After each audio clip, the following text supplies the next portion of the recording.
Hello friends, कैसे हैं आप लोग। आई होप आप लोग अच्छे होंगे। आज पुनः हम लोग सीखने और सिखाने की प्रक्रिया में तब्दील होने जा रहे हैं। इस सीखने और सिखाने की प्रक्रिया में आज हम लोग क्लास 10th गणित का चैप्टर नंबर 1 वास्तविक संख्या के बारे में पढ़ेंगे। ठीक है दोस्तों। तो इसमें हम लोग वास्तविक संख्या में हम लोग इसके पिछले वीडियो में परिमेय संख्या के बारे में पढ़ लिया था। आज हम लोग को अपरिमेय संख्या के बारे में पढ़ना है।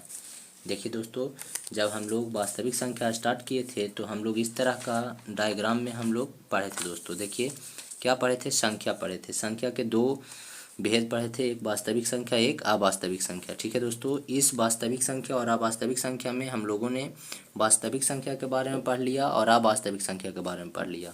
उसके बाद परिमेय संख्या के बारे में भी पढ़ लिया। अब हम लोग को क्या पढ़ना है दोस्तों, अपरिमेय संख्या के बारे में। ठीक है, तो चलिए देर न करते हुए आज हम लोग पढ़ाई शुरू करते हैं। तो देखिए दोस्तों, सबसे पहले अपरिमेय संख्या का डिफिनेशन क्या होता है जो समझिए। तो देखिए, वैसी संख्या जिसे p/q के रूप में नहीं लिखा जा सकता है। ठीक है दोस्तों, और जहाँ q is not equal to 0 हो तो उसे अपरिमेय संख्या कहते हैं। क्या कहते हैं, अपरिमेय संख्या। आप समझना है, कह रहे हैं कि वैसी संख्या जिसे p/q के रूप में नहीं लिख सकते हैं। जैसे अगर हम आपको लिख दें 2.4, क्या लिखें 2.4, तो इसको हम लोग दशमलव हटा करके नीचे 10 दे देंगे और 24 बटा कितना हो जाता है, 10 हो जाता है। मतलब 2.4 को हम लोग p/q के रूप में लिख सकते हैं। तो जिसको p/q के रूप में लिख सकते हैं वो क्या होता है, वो आपका होता है परिमेय संख्या। ठीक है ना। और अपरिमेय संख्या किसको बोलते हैं, तो हम अभी आपको बताएं कि अपरिमेय संख्या का मतलब हुआ कि जिसको p/q के रूप में नहीं लिख सकते हैं।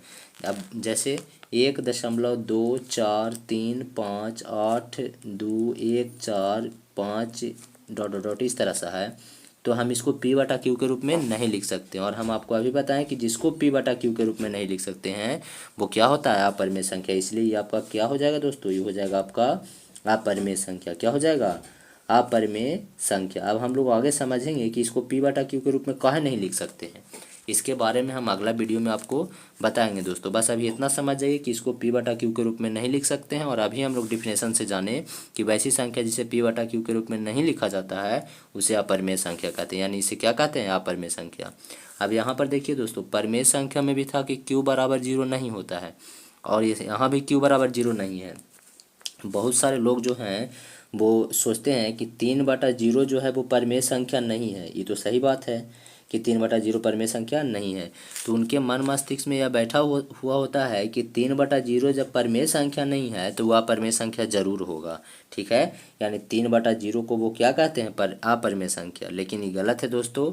3/0 ना तो परिमेय संख्या है और 3/0 ना तो अपरिमेय संख्या है। इसलिए आप लोग को समझ जाना है कि q बराबर 0 अगर हो गया तो ना तो वो परिमेय संख्या होगा ना तो वो अपरिमेय संख्या होगा, वो अपरिभाषित होता है। क्या होता है, अपरिभाषित। मतलब 3/0 के बारे में कोई नहीं बता सकता है कि इसका मान कितना होगा। जैसे 6/2 का मान कितना होगा, सब लोग बता सकते हैं कि 3 होगा। कितना होगा, 3 होगा। उसी तरह से 3/0 का मान कोई नहीं बता सकते हैं कि इसका मान कितना होगा, और जिसके बारे में कोई बता नहीं सकते उसको बोलते हैं अपरिभाषित। अपरिभाषित का मतलब बिना परिभाषित किया हुआ। ठीक है ना, नहीं परिभाषित कोई कर सकता है इसके बारे में।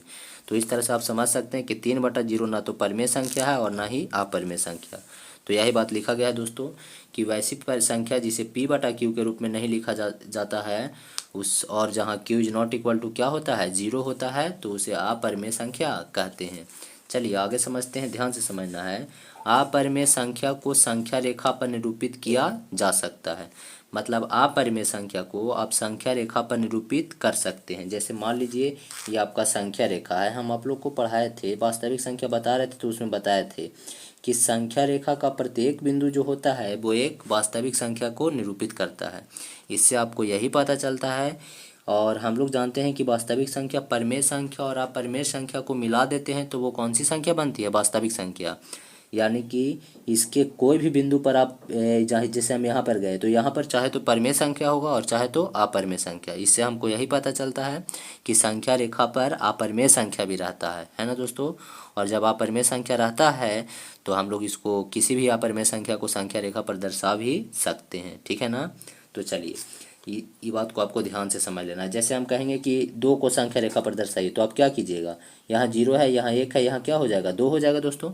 लेकिन इसी तरह से हम आपको कहें कि रूट 2 को दर्शाइए तो आप इस संख्या रेखा पर रूट 2 को भी दर्शा सकते हैं। कैसे दर्शाते हैं, इसका एक प्रोसेस होता है, इसकी एक प्रक्रिया होती है, जिसके बारे में आप क्लास 9th में पढ़े होंगे।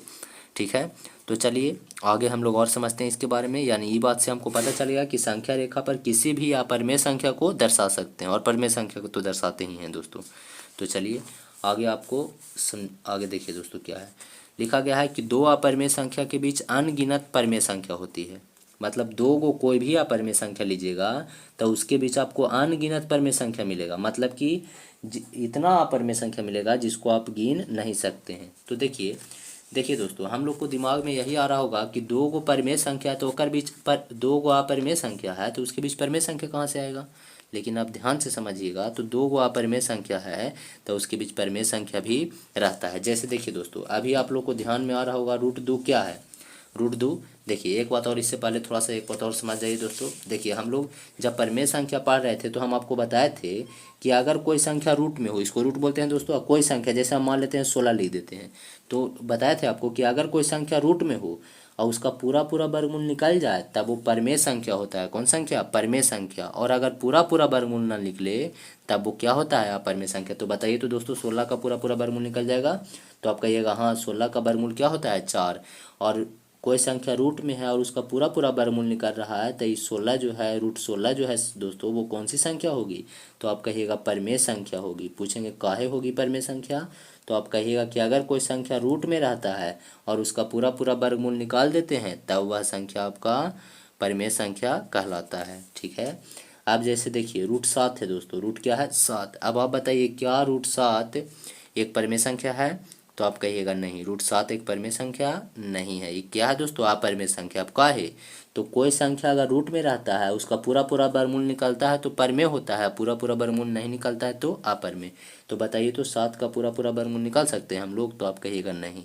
तो इसी तरह से हम लोग कह सकते हैं कि रूट 7 एक जो है दोस्तों, वो क्या है?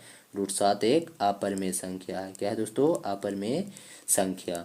उसी तरह से रूट 2 को देखिए, रूट 2 परिमेय संख्या है या अपरिमेय संख्या? तो इसका पूरा पूरा वर्गमूल नहीं निकल रहा है, और जिसका पूरा पूरा वर्गमूल नहीं निकलता है वो क्या होता है? अपरिमेय। रूट 3 को देखिए, रूट 3 भी आपका क्या है? अपरिमेय। तो ध्यान से समझिए दोस्तों, दो को हम ले लेते हैं पर अपरिमेय संख्या, एक रूट 2 ले लेते हैं, एक रूट 3 ले लेते हैं। रूट 2 और रूट 3 के बीच हम देखते हैं कि परिमेय संख्या है या नहीं। तो देखिए दोस्तों, रूट 2 का जो है वो इसका मान लगभग में बताते हैं दोस्तों, लगभग में होता है 1.41। ठीक है, और बढ़ते मतलब 1.41 रुका हुआ नहीं है, 1.41 लगभग में बता रहे हैं। ठीक है, और इसी तरह से अभी और बहुत ज़्यादा होगा। ठीक है दोस्तों, और ये जो संख्या है इसको हम p/q के रूप में नहीं लिखते हैं। p/q के रूप में नहीं लिखते हैं, इससे भी पता चल रहा है कि ये क्या है, रूट 2 जो है वो अपरिमेय संख्या है। और रूट से भी पता चल रहा है दोस्तों कि इसका पूरा वर्गमूल नहीं निकाल पा रहे हैं, तभी क्या है? अपरिमेय संख्या। ठीक है, रूट 3 को देखिए तो एक होता है 1.73 लगभग में। अब देखिए इसका मान होता है, रूट 2 का मान होता है 1.41 और इसका होता है 1.73। अब देखिए दोस्तों, 1.41 और 1.73 के बीच हम लिख देते हैं 1.5। क्या लिख देते हैं? 1.5। तो बताइए तो दोस्तों, जो हम 1.5 लिखे हैं वो 1.41 और 1.73 के बीच में है या नहीं? तो आप कहिएगा हाँ है। और 1.5 को हम p/q के रूप में भी लिख सकते हैं। कैसे? इसको दशमलव हटाइए, नीचे एगो जीरो बैठ जाएगा, यानी क्या हो जाएगा? 15 बटा कितना हो जाएगा? 10 हो जाएगा। कितना हो जाएगा? 15/10। तो इस तरह से हम कह सकते हैं कि 1.5 को p/q के रूप में लिख सकते हैं, और 1.5 जो है वो 1.41 और 1.73 के बीच में आता है। ठीक है, और 1.41 किसका? रूट 2 का मान, और 1.73 रूट 3 का मान होता है। और रूट 2 और रूट 3 क्या है दोस्तों? दो अपरिमेय संख्या है। यानी आप बताइए, दो अपरिमेय संख्या के बीच एक परिमेय संख्या क्या है? 1.5 है। यानी हम लोग को पता चल गया कि दो अपरिमेय संख्या के बीच परिमेय संख्या भी होता है। अब सिर्फ हम बात कर रहे हैं 1 दशमलव कितना को दोस्तों?